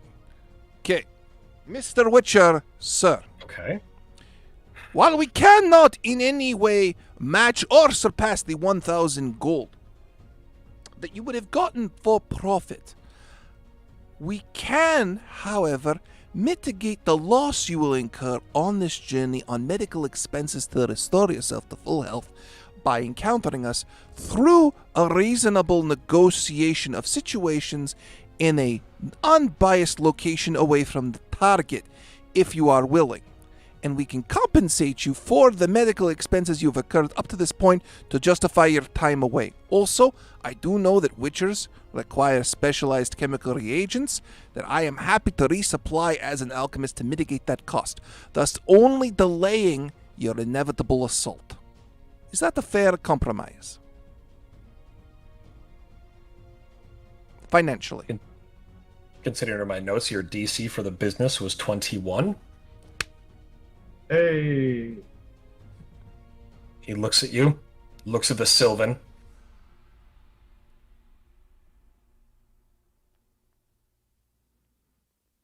Agreed.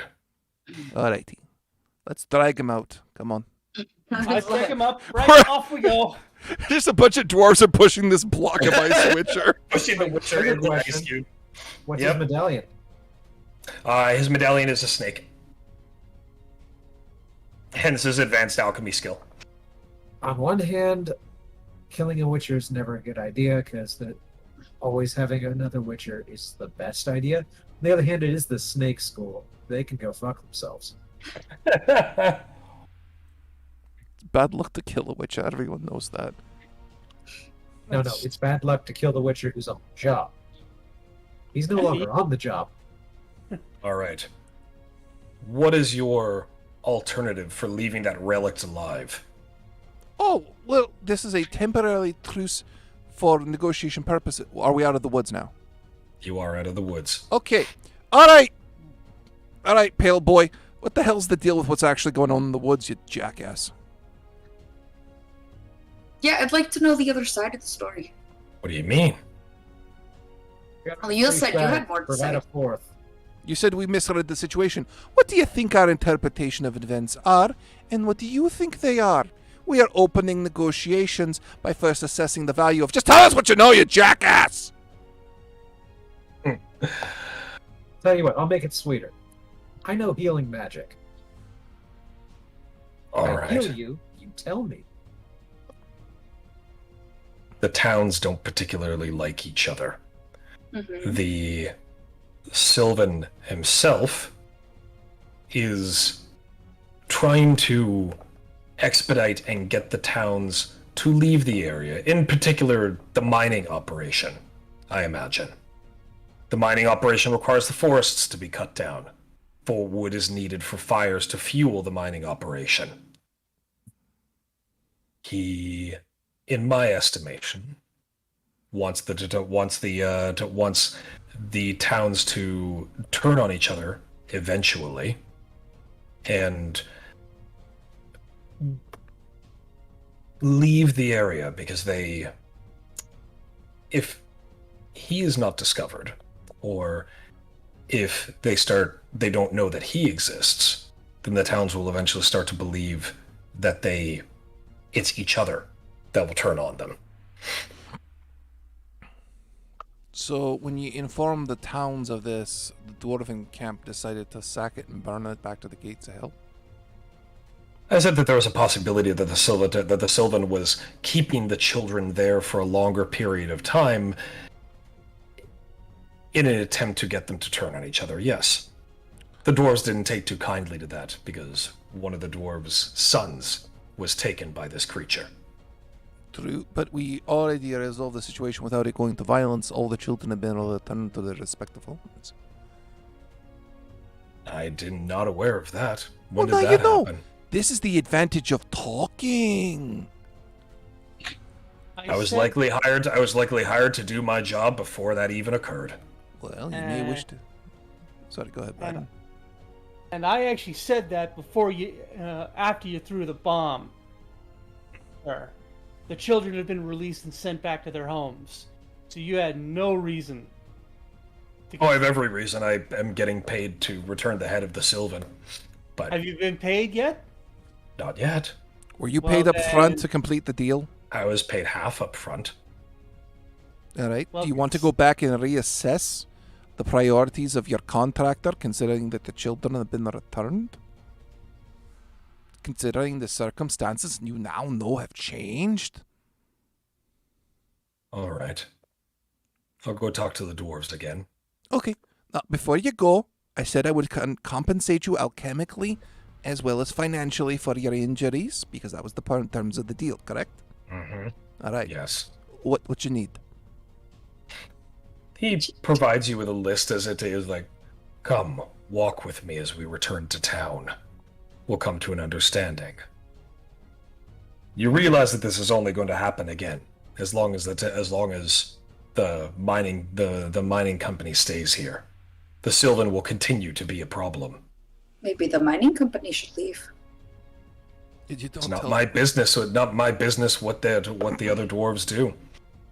I just saw killing the Sylvan as the better solution to the problem. The Sylvan will be antagonistic to the company. I get paid with the Sylvan's head, and we no longer have a problem. Children stop disappearing. Everyone's happy. Like the forest is cut down. Again, not my particular problem.